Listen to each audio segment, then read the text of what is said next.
Meu nome é Cairo Santos e eu sou o kicker e único brasileiro jogando na NFL. Cada chute, cada jarda conquistada, cada passo me levou para mais perto dos meus sonhos. Agora, a cada R$200 em compras com seu Visa cadastrado, você tem a chance de ficar mais perto do sonho de assistir ao Super Bowl 59. E usando o seu cartão de débito, você ainda concorre a prêmios diários de até R$1.000. Não importa o tamanho do seu sonho, dê o primeiro passo. Visa, apoiando seus passos aonde você quiser chegar. The DFS Studio is brought to you by DraftKings.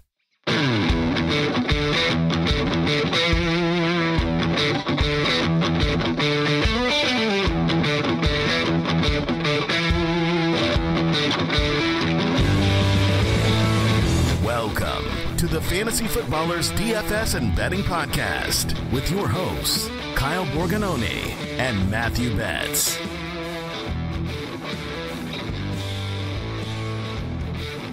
Yo, we're back. It's the Fantasy Footballers DFS and Betting Podcast. I'm your host, Kyle Borganoni, and I am joined, as always, by Matthew. Always remember the November 5th bets. Dang it, I messed it up. We're off to a great start. I knew what you were going for there, Kyle, but that was a swing and a miss. Remember the 5th of November. Dang there it. You go. There it was. Yeah, great start, Kyle. I'm doing great, man. It's Tuesday. We got a new week ahead of us here. Very non-important day in our country, just another casual Tuesday. Not a big but deal. Man, the most important thing, I mean, everybody's talking about all the headlines in our country this week, of course, because it's a big time event happening. But people are perhaps talking more about the Cade performance on Monday Night Football. The man just shows up, fingies taped, wrist tape, grinding. He's the wide receiver one for Tampa. So another great Cade game. It's good for the country. Yeah, he's actually filed for the trademark for the name Primetime. So sorry, Dion, but Cade is just a primetime G. I think over the last 3 weeks, he's tight end one comfortably. And on the season, he is just balling out. It was great that he was a guest on this podcast last week. Also, a little shout out. He might have liked one of my tweets and made my Halloween. I did see that, actually. Yeah, you posted the picture of your Halloween costume on socials. Go check that out at Kyle_Borg. And we got the official like from Cade. I feel like maybe if you keep tweeting or tagging him or whatever, maybe in the offseason we could sneak him on the show as a guest or something. I would love that. Because Cade did he follow you? No, but okay. We're close. We're very, very close, and we have been since he came in the league 3 years ago. So, I won't say I have him on speed dial, but not yet. And I don't know who has speed dial anymore. It's just you got a favorite, but it's fine. Also, by the way, I'm not really big on tagging players. Like, I think I may have tagged one or two players over the last, 10 years doing this, and Cade Otton's one of them. You got to save it for the right moment. And I feel like it was. It's not really my style. I know it's not your style either. Absolutely, yeah. There's nothing worse than tagging players and you lost me these 3 yards on the prop I had and yada, yada, yada. That's the absolute worst. But you want to tag them and say, hey, brother, you're having a great season, or I'm dressed up as you like an absolute lunatic for Halloween. I mean, they'll like that stuff. Who is there a random like NFL person or player that follows you? Do you have any of those? I'd have to look through and see who it is. I mean, I have some like NFL media people, but I don't think so. It's interesting. I was going through, I forget why this came up, but I was going through a list of some of those things this past week, and I forgot during the scouting process years ago, I loved Aaron Jones coming out of UTEP, like kind of an under the radar guy. So I followed him. I realized he follows me. So me and Aaron, we are boys, dude. And it's great to see him, at this back half of his career, just having a great season. Spoiler alert, because we're going to be definitely talking about Aaron Jones for the week 10 because his price stands out as one of the early salary standouts. But yeah, I mean, I'm sure that he has you on notifications. Absolutely. Look, the fantasy PT just shared about his dog or about his children. That I honestly don't post about my kids that much. I don't know if that makes me a bad father, but it does. 90% of my posts, especially on Instagram, are on my dog. So, I have no regrets. I see. I don't have Instagram, so anytime I have a picture, I post it on X. I don't really use Facebook or anything else now, so it's like that's the only real spot that I ever do post things. But I'm in the season now where I get to post about Home Alone, and it is Christmas season. It is, and with my boys, it's let's watch Home Alone 10 times, and I'm not mad about it. And this year, I don't know if I told you this, I'm starting a statistical undertaking of the movie this year. Okay, you're sick. You are sick. Because rewatching it again last night, I can tell you this, there are a lot of 90s sports reference. So I think that's my first pass through the movie. I'm going to find every single 90s sports reference in the movie. So when they watch it, basically 10 times from now, they don't have a spreadsheet out. Yeah, you're right. No, that's not what I was going to ask. Do they rotate through, Home Alone, the original, and then Home Alone 2? Or is it only the first one? What do they watch? They like the OG the most, but they like 2. 3 is a travesty. We don't even talk about 3. Oh my. That should not have ever been created. And then what is the newer one? Home Sweet, Home Alone, whatever the newest one is that was on Disney Plus. Oh, I didn't know it existed. Yeah. It's kooky, but definitely better than the third one. But it's what better way to experience the holidays than through a conditionally formatted spreadsheet of Home Alone? While the rest of us are enjoying family time, all the sports that are on, college football playoff, all those sort of things, Kyle will be there just in his spreadsheets, a freak in the spreadsheets, they say, Kyle, charting random stuff from a 90s movie. So yeah, you're a special one, Kyle. You're special. I feel like my wife, she doesn't really know about, some of the happenings on Twitter. She just doesn't use her account anymore. But this is the perfect example of no one, absolutely no one. And then it's me going, yeah, let's do this. Let's go for this. No one else is going for that. That's fine. I do have an announcement at the top of the show for us because corporate has come in with all of their rules and all of their textbooks, everything else, and they basically said that they want to make sure that the DFS pass is now half off for the rest of the year. Betz and I have our pitchforks. We are going to go to the corporate offices and demand that they take this back. But for now, just for now, if you want to get the DFS pass, which has all of our picks for DraftKings, FanDuel, our optimizer, our exclusive articles, our best plays, you can go to dfspass.com, get half off. And then, even stupider, they still have our promo code DFSPod live. So at some point, we will cease to even have a product anymore. Eventually, yeah, we kind of already are losing money. Eventually, we'll lose money on every DFS pass purchase, which is great for the business. But in all seriousness, the holidays right around the corner. Everybody deserves a little something, a little treat yourself. So if you've been wanting to get it and you've been kind of waiting, you're like, I don't know. Now's the time. Obviously, it's very cheap. And remember, we go through the playoffs. So you'll get content, our normal content schedule that includes the articles all the way through, wild card, divisional round, all the way through the Super Bowl. So those slates are some of my favorite of the season. It's just a different type of game, but we go through the Super Bowl. So we are technically not even halfway done, which means this is a steal. Yeah. DFSpass.com if you want to do that. Let's review. Straight cash, homie. Every single week, we get to look back and review the cash process. We think that's one of the best ways for you to look at a slate, learn from it. And this past weekend, I wrote my article, but admittedly, I was off the grid. I had a giant family reunion from my mom's side, about 30, 35 people, a bunch of kids, my cousins, the whole crew. Now, so not the Borganoni side, the Williams side. And yeah, so I was with the crew. We watched some college football. And so I didn't really get to go through the whole process like I normally do over the weekend. I did get to post in my cash review article, here are the players, here's who was most popular. And so I think for us in our best plays, there were 3 really obvious plays. You play Chase Brown because Zach Moss was out and now he's going to be placed on IR. You play Mike Gesicki, who was the chalky tight end who went for 30 DraftKings points, which was just awesome for Sticky. And then Alvin Kamara was the other running back that I felt like you wanted to get in your lineup. However, it did kind of lead you down a decision tree that kind of asked, did you play Kamara? Did you play Olave? And if you played Olave, or you played Drake London or CeeDee Lamb, if you played 2 or 3 of those guys, then you were hurting because they all got hurt. Yeah, and on top of that, the quarterbacks that some people played, right? Normally there's a slate where I feel like quarterback, it's kind of easy to zero in on like one or two of the guys that you're like, these are the smash plays at quarterback. We loved Jalen Hurts, and I mean, people playing the Jags always go off, so we love them. But it was more of a price thing with Hurts that was kind of tricky. And so I know a lot of people were on, is it Dak? Do you go all the way down to Gardner, which you talked about on the show? And it was just a cascade of failure at chalk plays, whether it was, injury because of Olave or CD or Dak. Cascade of failure. I hope that's not cascade of failure at my funeral. His DFS life was a cascade of failure. I mean, it was just like never ending, right?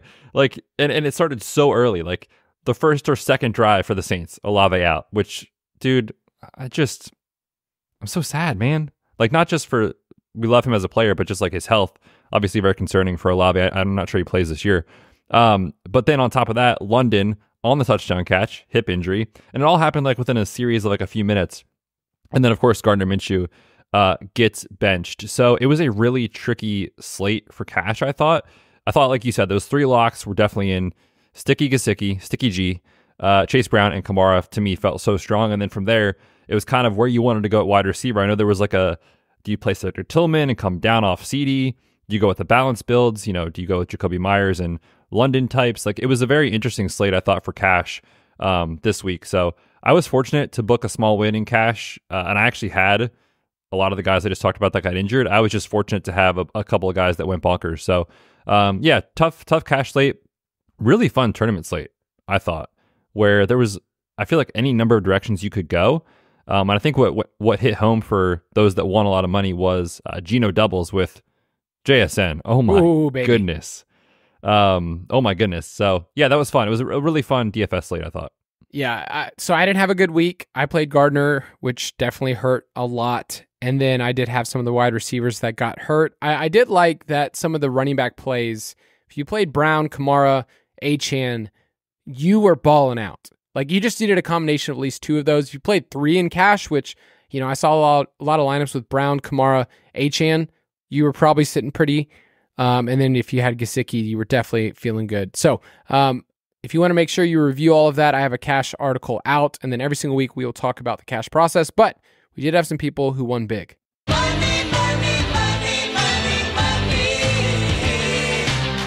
Always great to see people getting to post in Discord. I'm going to shout out to Eric Sapola. He said, Saquon took down a few tourneys for me. Thanks for shouting him out on the podcast. 2 weeks in a row, it's Chili's time. And I did want to take this moment just to tell you about Saquon, because I've watched the highlight not once, not twice. I've probably watched it 50 times in a row. And just to get every single angle of Saquon doing his, backwards jump over somebody, butt squat thing that looks just awesome when you freeze frame. It's just awesome on 1,000 different levels.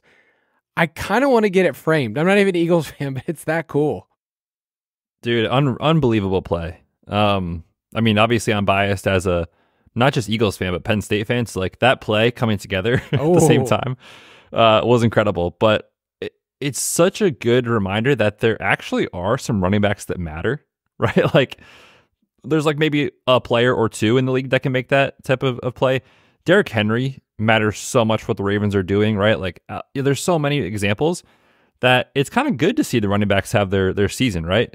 There was a couple years there where it was like, running backs don't matter, whatever. But there are a couple difference makers, and oh my goodness, Saquon Barkley, absolute madman.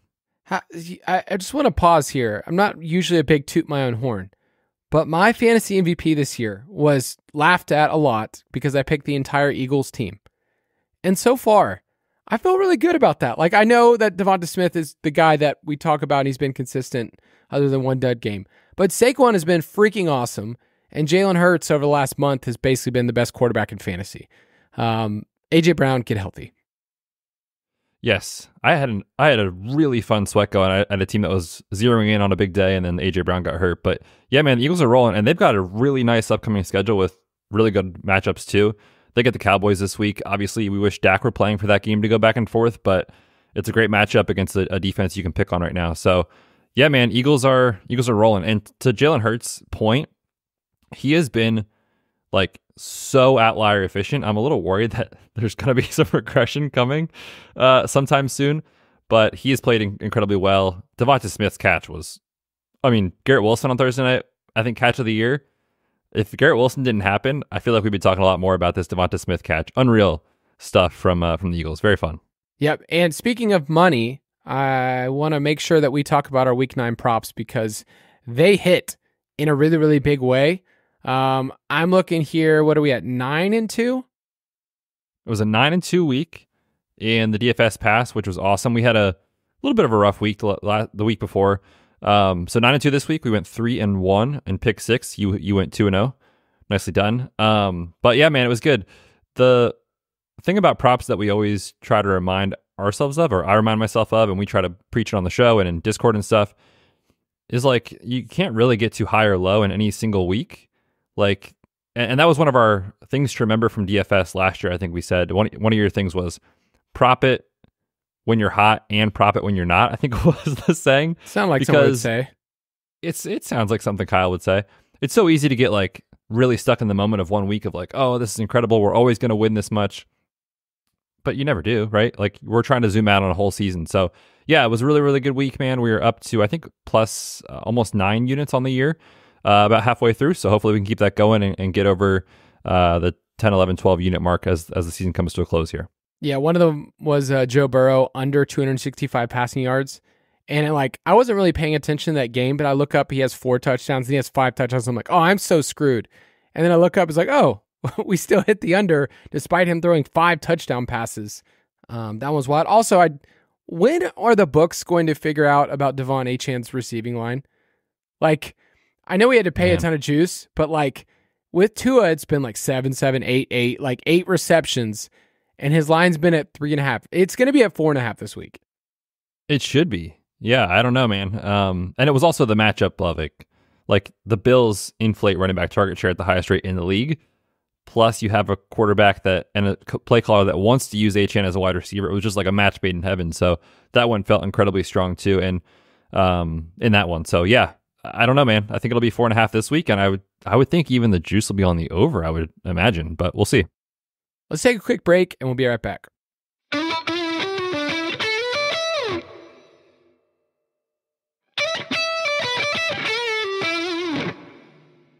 We're back, and we're going to hop into talking about Week 10 of the main slate. State of the main slate. Each week, we will be referring to the DraftKings Sportsbooks line. It's where Betz and myself play. You can go to sportsbook.draftkings.com. And we're going to look at the slate for this week. And I just want to tell you, it's a lot smaller than what we're used to.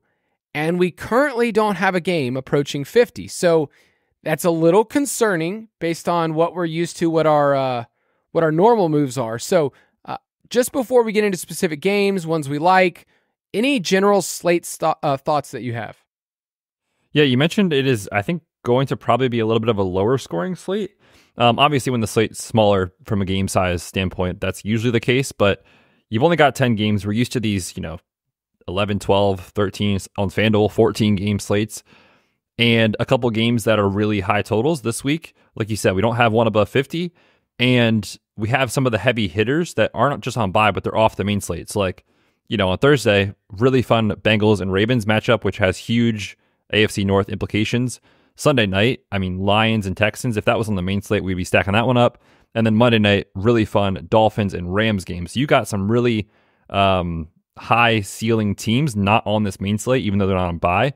And on this slate, there's already, I'm looking right now, 4 games that have a 41.5 total or lower on a 10-game slate. So basically, there's 6 games with a total of 42 or higher. It's not a lot to pick from. So when I think about that, I think you can approach it in one of 2 ways.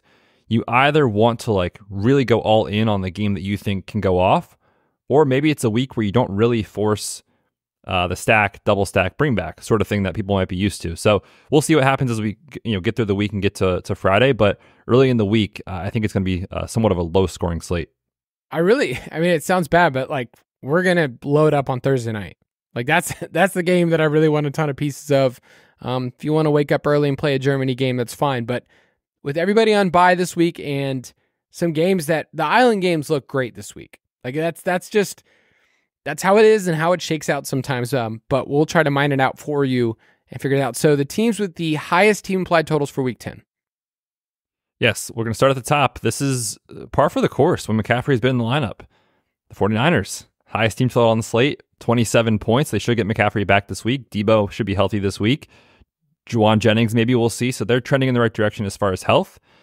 The Bills at 25.5, the Chiefs at 25.3, the Vikings at 25 points, and the Falcons continue to make the top 5 list, 24.8 implied points this week. You love to see it, and then the Eagles are right behind it for 24.5, so looking pretty good. Like things have been rocky for our two teams, but smooth sailing right now. Swag surfing with Kirk Cousins, we're good. I think the most popular game of the week is the one that you have written down. You have Minnesota at Jacksonville. That over-under is at 46, but we've been picking on the Jaguars all year long, and the Vikings have been a pretty efficient offense. Yeah, really good spot, I think, for Minnesota. They are on the road, but it's the Jaguars, and we know what happens with teams like that. Per Rich Rebar, Lord Reeves on Twitter, put this out that this is going to be the third week in a row, or not in a row, sorry, third week this season. The Jaguars have allowed the highest scoring fantasy quarterback in a week. Obviously, it was Jalen Hurts last week. The only quarterback that they have faced that has scored fewer points than they've been averaging previously was the Jordan Love game where he left early because of injury. So Sam Darnold looks incredible. Aaron Jones is too cheap. TJ Hawkinson, we'll talk about his role and kind of where he's at, but he's pretty cheap. The matchup's all there. And then on the Jacksonville side, with Kirk out, you kind of get this situation where a lot of the high ceiling opportunities are coming from two obvious players.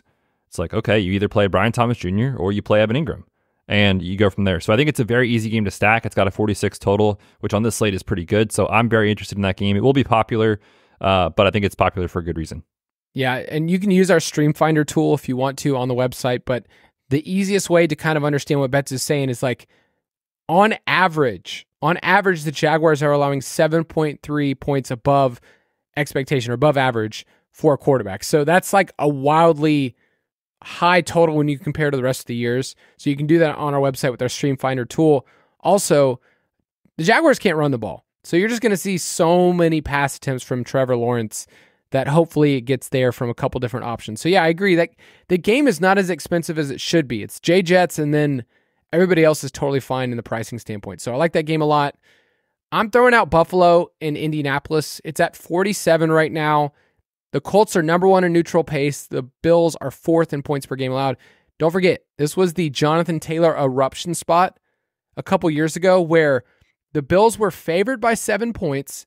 It seemed very obvious. Do you know who the Colts quarterback was at the time? This was like 3 years ago? Yeah, and they've had a lot of different quarterbacks. So I'm trying to think. Was it Carson Wentz? It was Carson Wentz. Okay, so they play Buffalo. They were actually on the road in that game. They were 7-point dogs, and Jonathan Taylor erupts for 32, 185, and 4. And nobody played him because it was one of those situations like, well, you can't really run on the Bills. And, it's like he was the perfect DFS play to use as leverage. I think in this situation, you kind of have a similar thing where the Bills have been a team that you can run on, and I think it sets up really well. So Bills are 4-point road favorites, and I think it's going to be a good game. Yeah, I like that one. We'll have to wait and see on some of the injuries for Buffalo. Amari Cooper missed last week because of a wrist injury. As of our recording, which is about 10 a.m. East Coast time on Tuesday, we have not gotten news on Keon Coleman's wrist injury. He was getting tested on Monday. So they've got a couple key players, I should say, as far as injuries go. But yeah, that game looks really fun. In a dome, you get the high ceiling outcomes that are possible with Joe Flacco. Obviously, we saw how it can go south in primetime against the Vikings, but this is an interesting game to target on this slate. I agree. All right, which game do you feel like could be sneaky this week? So I'm going to throw out Pittsburgh and Washington. And, it doesn't sound super exciting whenever Pittsburgh is in a game like this. But with Washington, we know every time they take the field, that offense has a ceiling that's worth chasing. But Pittsburgh has quietly been very good with Russell Wilson. They've scored 37 and 26 points in Russ's 2 starts. And 4 of the last 5 games for Pittsburgh have gone over the total. So this isn't one that on the surface I'm like, oh man, this is going to go crazy. But Could we get to 50 combined points? I think it's possible. The total's sitting at 46 right now with the tight spread at just 2.5. So I kind of like that Pittsburgh and Washington game, given the potential for more points here with Russ. All right, in terms of sneaky, I think this is more a correlation play, but we saw the Chiefs play on Monday night. They are 9-point home favorites against the Broncos, but Denver games have hit the over in 5 straight, and Kansas City kind of has a long history of not covering the spread. They didn't cover the spread on Monday night, and this year, when they've been 6+ point favorites, they're 0-4 against the spread. So I think I'm looking at this more of figuring out the right correlation play. If it's Hopkins, whose price was set before Monday Night Football, if it's Kelsey, whoever it is, I think there's some correlation plays you can get here.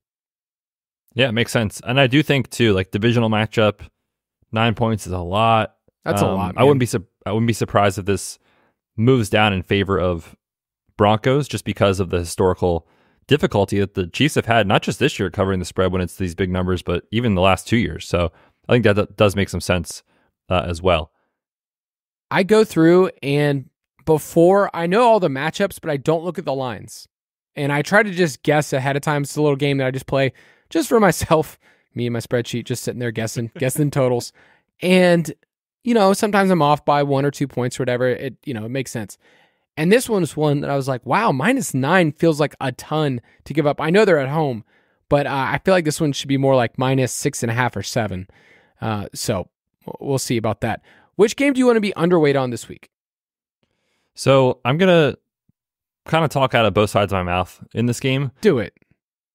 Because Atlanta and New Orleans on the surface seems pretty good. You might get some value plays that make a lot of sense for cash games in Atlanta. If Drake London misses, Darnell Mooney comes into play, Kyle Pitts looks stronger, Ray McLeod is a punt option. But I have concerns about New Orleans. Obviously, they just fired their coach. You lose Chris Olave. There's no Rashid Shaheed. Even Bub Means is on IR. Like, at some point, the bottom's gonna fall out. And maybe it already has with Derek Carr. But he has no weapons besides Alvin Kamara and Taysom Hill. It just feels like a game where if the field is going to gravitate towards it, I see a path where it goes wrong. And if it's also going to be one that is coupled with a lot of roster percentage on the Atlanta side, in tournaments, I'll probably come in underweight as far as the game stack here. Tennessee at Los Angeles, the Chargers, just seems like a vomit game. Like I can't figure out. Now, Justin Herbert for cash, we will talk about that because his price is egregious. It's thrown out there.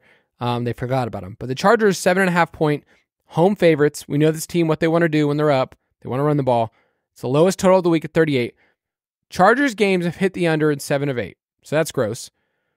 And just one opponent has hit their team implied total. It was Pittsburgh, and they only got to 20 points. The Titans have hit their team implied total just once. So Betz, you tell me, is this one that you need to run to your sportsbook before you find out who's president of our United States and place this wager right now? You got to. Don't walk. Run. Sprint. So I like Mason Rudolph for the story that he is. Like, I feel kind of like happy for him. He took some vicious hits again this past week. It's just going to be a gross game. Like I can see the chart, like their team implied total is 15.3. I don't know if I'd take the under that, but I don't mind taking the under this game. Makes sense to me. All right. Which team are you most confident hits the over of their team implied total? Yeah, we just talked about it a little bit already with Minnesota, but the Jags matchup is just beautiful. They've allowed, since week 3, they've allowed 28, 30, 16, that was to the Patriots, 35, 34, 24, and 47 points. That is 31st in defensive scoring, averaging 30.6 points per game allowed. So they are just getting crushed. And now you get the Vikings with TJ Hawkinson in his second game off of the ACL. Their left tackle, Cam Robinson, gets his second game. By the way, it's a revenge game against the Jaguars. Gets his second game in the system. Just a massive coaching advantage, I think, with Kevin O'Connell and the Vikings. So all signs here to point to the Vikings being able to put up, I think, 4 touchdowns against this Jaguars team. I have the Eagles right now over their team implied total 24.5. If A.J. Brown plays, I feel super confident in this. In A.J. Brown games, they've averaged 29 points per game. And Dallas's defense is a joke. 31st in EPA per play, 31st versus the pass, 32nd versus the run. They're not a good team. Although they did just add, as of this recording, like right in the middle of it, Jonathan Mingo to the team. So the vibes are high in Dallas. Yeah, I was kind of surprised. They gave up a fourth, and they got back Mingo and I think a sixth or a seventh or something. But I'm good for Carolina. I mean, they clearly didn't see it with Mingo, and he wasn't really even on the field. To get a fourth for a player that you probably could have, other teams probably would have offered like a seventh or something like that. Good on Carolina for getting that fourth for the rebuild. But yeah, man, I mean, no Dak. It's bad. I mean, they've had so many injuries defensively, so I kind of get why it's been so bad, but still, the season is basically over. I need to go through and do a little research, but like, how often does this work for a team? Like somebody that's drafted, let's call it day 2. I mean, day 1 is a different story if it's like a first round wide receiver. But if the team who drafted you dumps you this quickly, and on top of that, we've talked about how Mingo is like the bar right now. If you are a wide receiver prospect, we talked about that a lot in the Dynasty show. It's like he hasn't returned from any type of relevance. He doesn't matter at all. His metrics are terrible. And you're trading a fourth for him. And by the way, the Cowboys did this last year, traded away a fourth. It's almost like they could have, I don't know, taken a 4th round running back, where all of the running backs went this past year in the draft, like Braylon Allen, Bucky Irving, like any of the dudes they wanted to. They could have taken Isaac Guerrero, just a bunch of guys in the 4th round, Tyrone Tracy. And they said, you know what? Let's just throw this in the garbage. And they just did that for Jonathan Braylon Allen on that team would have helped so much. Yeah, man. Wild. This isn't fantasy football. This is the part of real football where you realize just making a trade doesn't help. So I could eat my words, but I don't think the illustrious duo of Jonathan Mingo and Jalen Tolbert will get it done. I think CeeDee Lamb probably plays, but please. My fantasy team needs that information. But still, yeah, it's rough. All right. Team you are most confident hitting the under of their team implied total. So this one kind of feels scary. I'm not going to lie. I'm going to throw out Tampa Bay under 21.5. Now, I know they just hit this. Their offense has played very well. They are at home, but they're coming off of a very emotional, difficult overtime game on the road at Kansas City against the Chiefs. Now you come home, you have a big-time rest disadvantage against the Niners team that's getting healthier while the Bucs are dealing with major injuries. So San Francisco comes out of the bye, they get healthy. Tampa's still dealing with so many injuries offensively. We know the deal with Evans and Godwin, but Jalen McMillan picked up a hamstring injury this past Saturday and was questionable, didn't play last night. Bucky Irving continues to manage that toe injury. So I just feel like at some point, those are going to catch up to them. This feels like a bit of a letdown spot after a tough Monday night game. Yeah, they've lost four of their last 5, including 2 losses to the Atlanta Falcons. And then they have the bye coming up. You can run into that. You don't walk into Atlanta expecting a victory, any people. But I feel bad for them because I feel like they've been a good team this year. They put up enough points, and they just kind of run into injury unluckiness, which happens. I think people don't realize that when we do our projections preseason, there's factors like that where you look at the health of a team the year before and how well they've run, and then their health of the team the year after, and there's not a ton of correlation of just saying, like, oh, they were healthy last year, they'll be healthy again.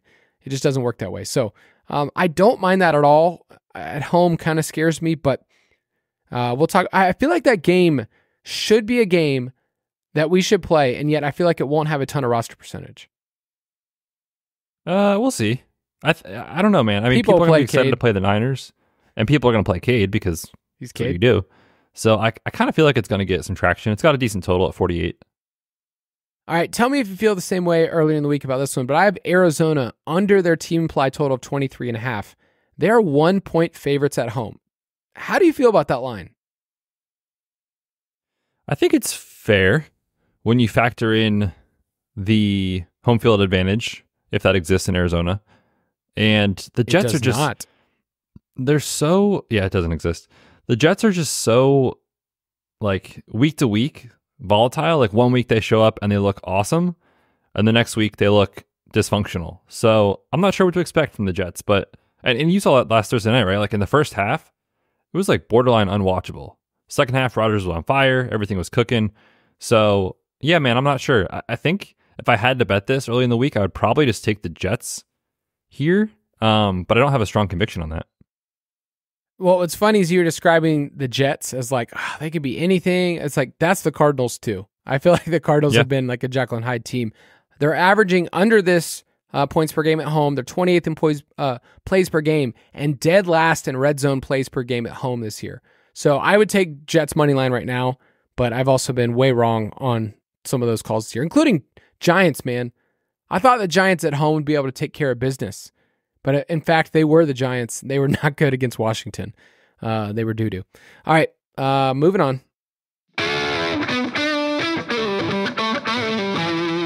Salary standouts. It's early in the week, but we want to give you some of our favorite players that stand out. We also have a first look article that is in the DFS Pass if you want to get all of those salaries in front of you. At quarterback, there's the expensive dudes. Jalen Hurts has been on a heater. He's on the road in Dallas, but he's 7.8. Josh Allen also on the road, 7.7.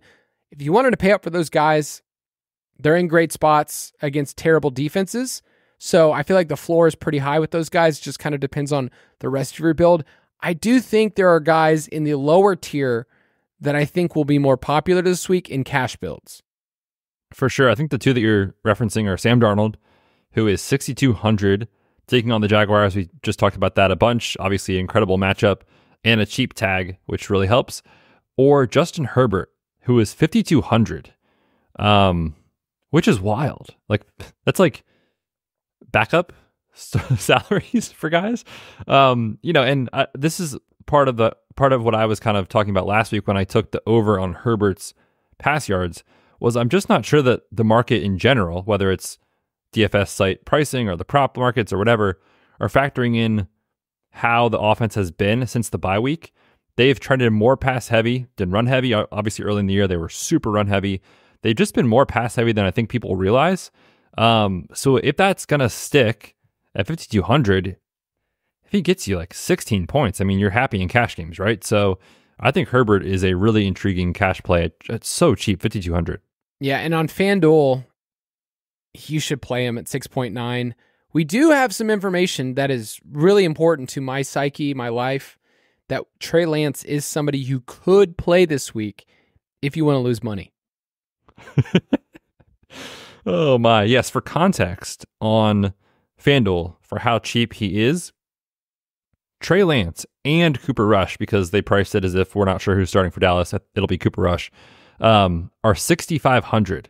Justin Herbert is 6,900. He is $400 more than Trey Lance. So it's wild. Yeah, shout out to Trey Lance, Dallas Cowboys future and quarterback one. So Dak, is Dak officially on IR? I know we're right in the middle of this. He's going to be placed on IR, but he's going to miss at least 3-4 weeks. That's just sad.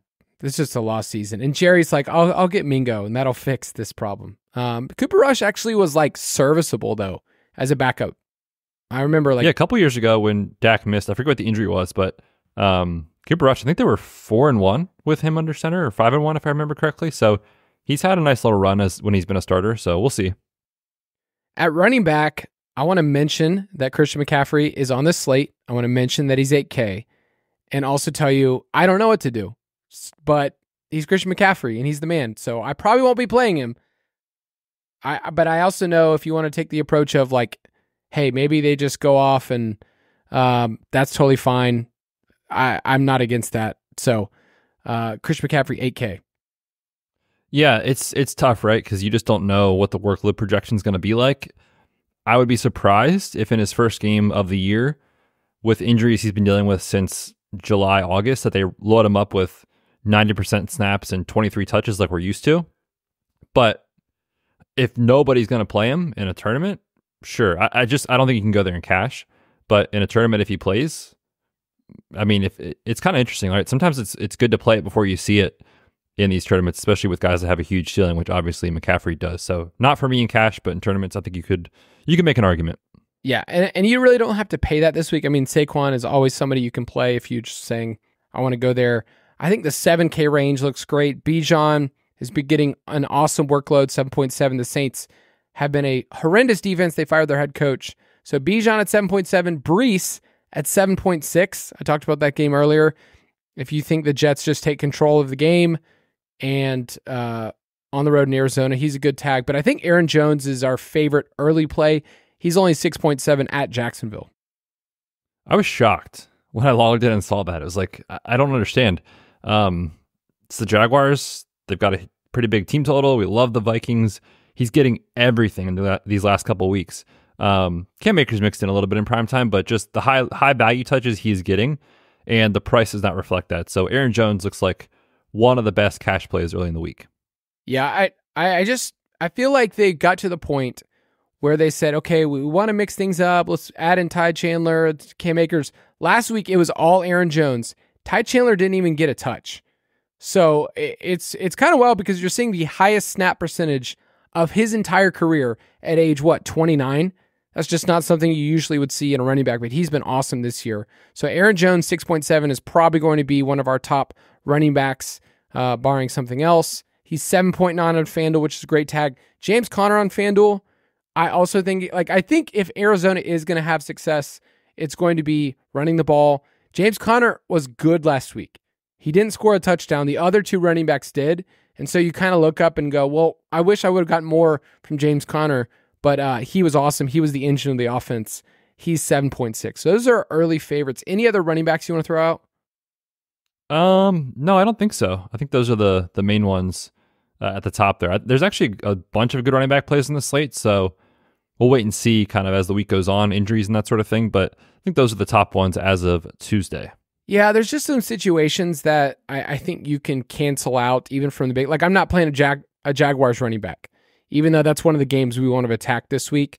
So I think you do kind of have to say I want at least a 7K running back. If you want Jones, I haven't really figured out what are the combinations if it's a 3 running back build yet. So we'll see later on in the week. At wide receiver, I'd love to pay for Justin Jefferson. I'd love to pay 8.8. I don't mind it. It's against the worst pass defense in the league, and he's been the most consistent wide receiver in football. So if you want to pay up, that's fine. I don't mind if you want to play Jones and Jets in the same exact lineup, but I'll probably lean Aaron Jones first. What other wide receivers do you like? Garrett Wilson, 7,200 taking on the Cardinals. He's just been awesome. He is top 5 in receiving, and it didn't really feel like that was ever going to happen with the version of the Jets that we saw in September, but he's been incredible, seeing a ton of volume, not just stuff around the line of scrimmage, some downfield looks as well. Devontae has really opened up that offense, which, shocker, is not rocket science here, but it's just allowed him to work so much more of what his game is really great at, which is creating separation, and Aaron Rodgers hitting him with timing routes. So Garrett Wilson, 7,200, taking on the Cardinals, looks quite strong this week. Did you see how expensive Devontae Smith is? Yeah, they were ready for this one. They were just super in case Brown aggressive. missed. And I was going back, I was like, I don't think he's ever sniffed 7,800 before on DraftKings. And he's been really good, but I feel like he's been more like a high floor, not a high ceiling play. So 7,800 just jumped out to me I don't know if I can pay that, especially in cash. Yeah, they were just basically saying, hey, if Brown is out, we're not going to get stuck holding the bag with Smith at 6,500 or something. So, they credit to DraftKings. They at least were ready for it. But it basically takes a Jalen Hurts double stack completely off the table if Brown plays, in my opinion. It's just so much salary for those 3 guys. So I think he's fine if A.J. Brown would happen to miss this game. But if he's in, it's kind of untouchable, in my opinion. If we don't have Drake London, then Darnell Mooney, who's the wide receiver 12 on the season, makes a ton of sense. 6.5. Ray McLeod will also be in consideration at 4.3. He caught a touchdown this past week. He's a PPR option. Do you feel like you're trying to fit some Falcon in your lineup, between Bijan, Mooney, Ray? I think it depends on if London is out or in. If he is out, I think you can probably play 2 Falcons in cash. If London is in, it's sort of tough to pick which one you want to go after. The Saints defense is kind of in shambles, so I think somebody is likely to get home here. It's just a matter of who it is and kind of how projections look. To me, if London plays, Ray is off the table. But Mooney's kind of aggressively priced too, so I don't love it as much. Granted, he's been great. So for me, it's just a matter of if London is in or out. And therefore, how many do you play? So for me, I think if London's out, I'm good with 2. If London is in, I probably will only play 1. I feel like as much as I love Darnell Mooney, I think I like Brian Thomas Jr., who's just $100 more against the Vikings. So if there's a Jaguar pass catcher that I'm interested because of the volume, maybe it's just Evan Ingram, who's the cheapest of them. He's their basically starting slot wide receiver, 5,300. So I'm interested if I am playing that game. We're stacking it up for tournament purposes. But in cash, I feel like there's going to be a Jags wide receiver that gets 6-7 catches. And maybe Ingram's the safer one. Parker Washington was fine as a punt play this past week, but he's a little bit more expensive. So those are some of the early guys that I'm interested in. Anybody else you want to throw out? I don't think so. Not as of now anyway. Those were the ones that stuck out to me. I think people want to play Quentin Johnston, but if you go back and just watch, there's some busted plays that he has kind of taken advantage of. He's 4,900 against Tennessee. So the hardest part about playing Herbert is, although he's super cheap, let's say you did go Justin Herbert and cash 5,200, it's hard to figure out where do you go. Ladd's been a safe PPR option. I won't say he's been great every single week. I guess if you want to just jump on board with Will Disley, you can do that. But that's the only problem with Herbert is the volume's been there. There's no other dependability in the pass catching options. But hopefully we continue to see them. I mean, since their bye, his pass rate's been up. This team's throwing the ball a lot more. He's kind of interesting. I'll throw out one more name. What if we knew that Jawan Jennings, he's 5,100, he's a cheap 49ers option on the road. They have a good team implied total, and we've been kind of waiting for him to come back. Any interest there?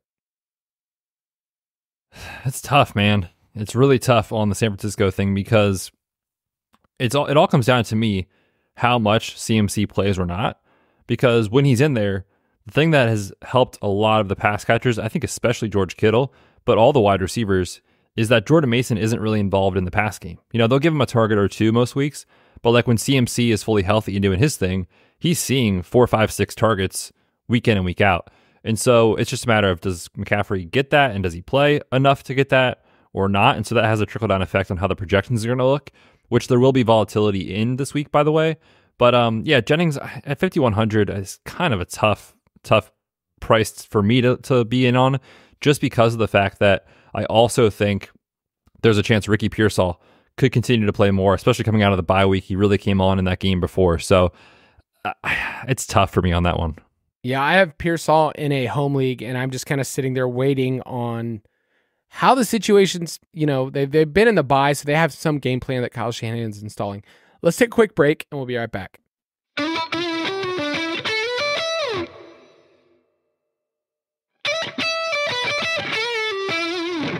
All right. Our boy is all grown up because we're at tight end now, and Cade is 5,500. I mean, not in his wildest dreams would they imagine this, but just to give you context for Cade being 5,500, do you know what his price was the last time, before Showdown? 2 weeks ago? Yeah. Was he 3,600? Yeah, he is a $2,000 increase. I think it was 35.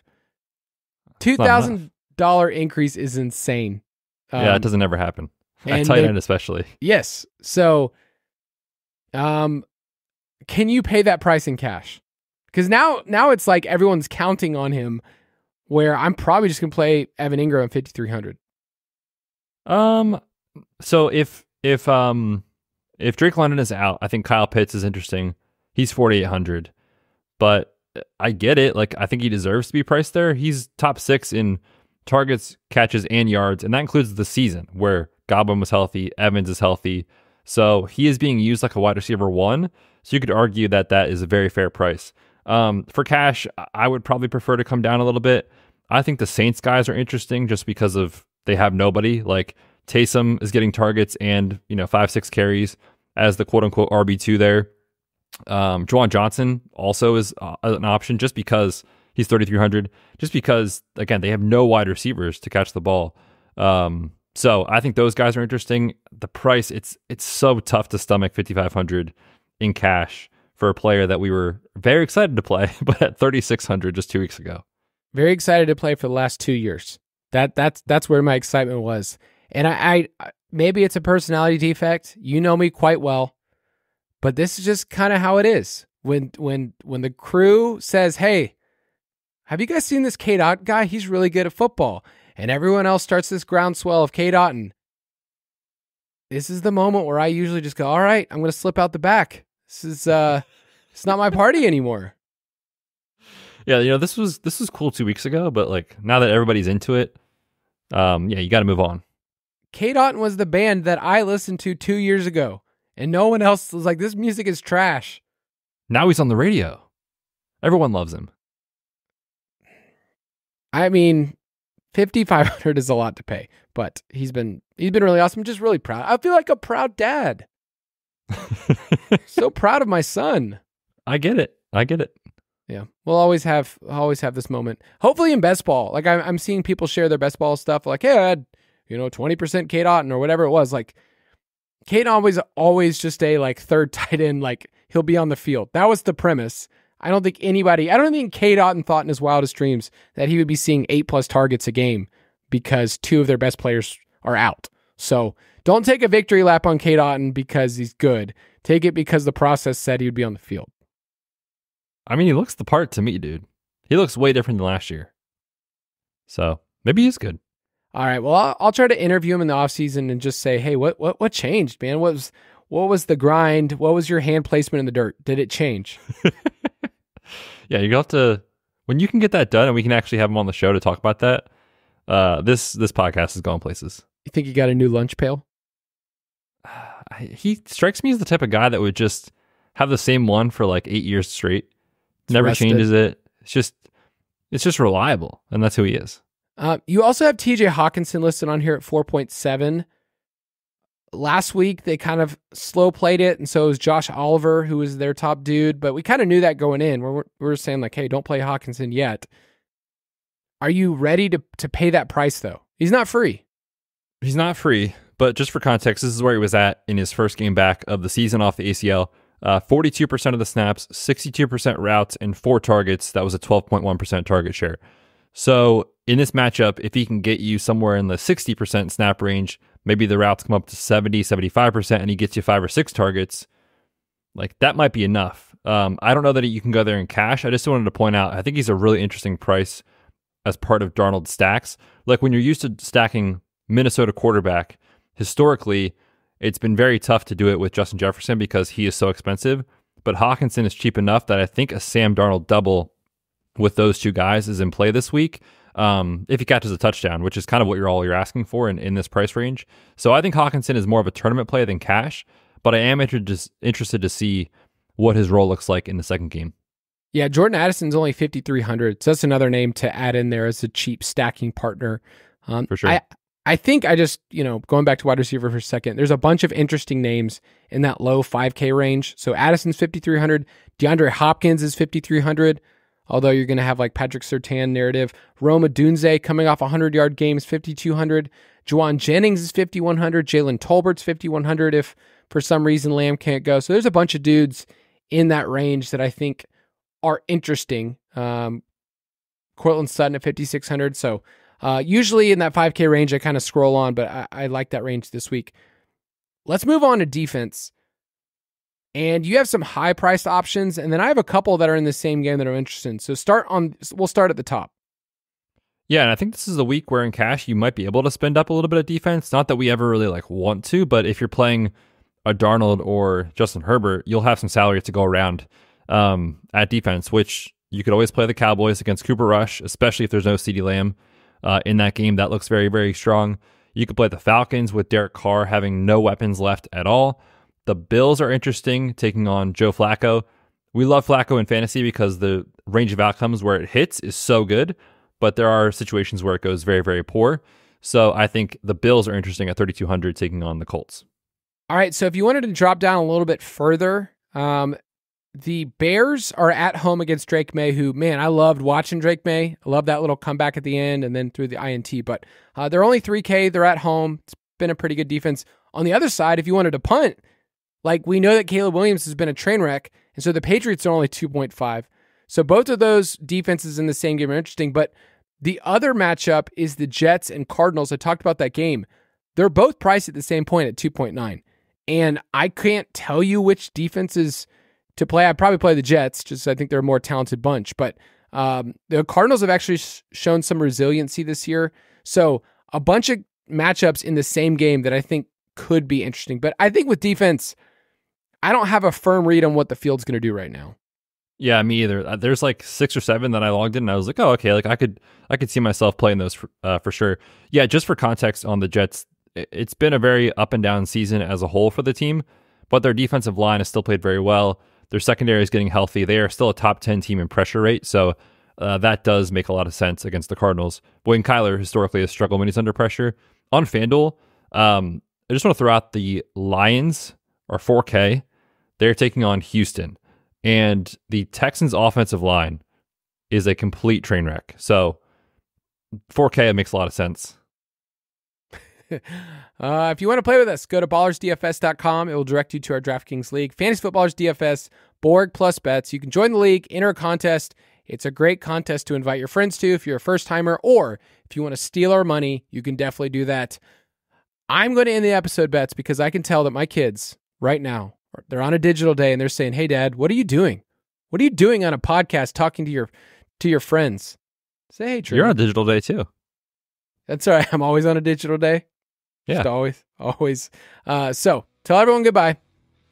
Yeah, man. Hope everybody has an awesome week. Really fun slate, I think, coming up this weekend, but perhaps even more fun will be that Thursday night game. So if you are in the DraftKings League with us, look for the contest to play and check out the article on the site, dfspass.com. Have a great week, and we'll see you on Friday. Thank you for listening to another edition of the Fantasy Footballers DFS and Betting Podcast. Don't forget to visit us on the web at thefantasyfootballers.com.